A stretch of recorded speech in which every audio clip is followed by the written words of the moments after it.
the impact has happened in so many different ways on financial risk policy, on business continuity, on business strategy in general, on emergency preparedness and disaster risk reduction. And I've realized that I think the biggest impact is that it's a very good communication tool. It's a way to get people to focus on the big, obvious things that are coming at us.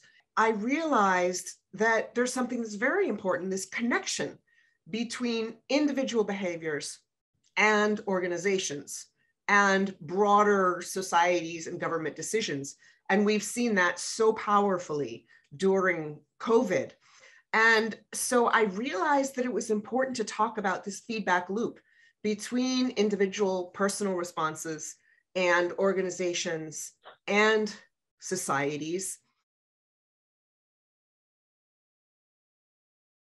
When I was writing the book, I definitely thought about, the internal reasons, the psychological reasons why we respond, what shapes our attitudes and how we weigh risks, and the environment. Like a real fingerprint, the innate genetic things, which is like the arches and whorls and loops on your finger that you can't change. And the second is the experiences, which is like if you cut your finger, there's a scar, or if you burn it, that's an indelible mark on your fingerprint.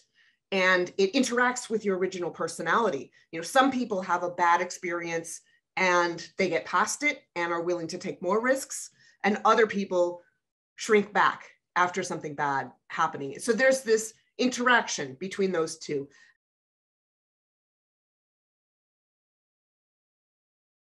The first suggestion is really about self-awareness, to understand how you feel about the risks around you, to identify the risks that you worry the most about.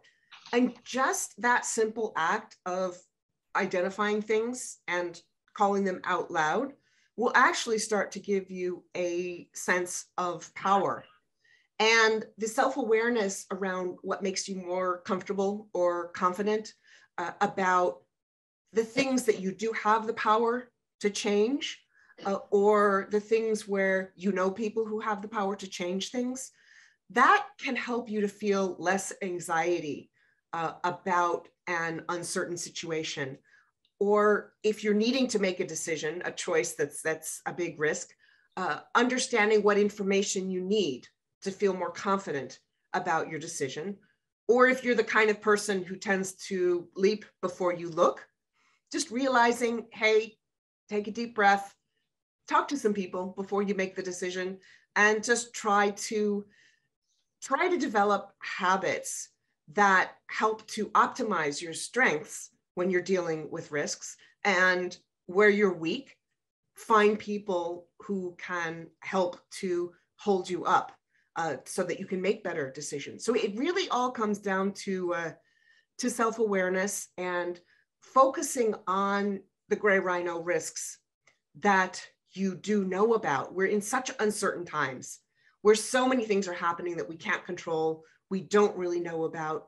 But when you focus on the things that you can see in front of you clearly, that reduces the chance that those will be going wrong at the same time as all these other unknown surprises that you have no idea what are going to happen. So be self-aware, and that includes knowing what the gray rhinos are in front of you and being honest with yourself about what you're doing about them, and then work to do better.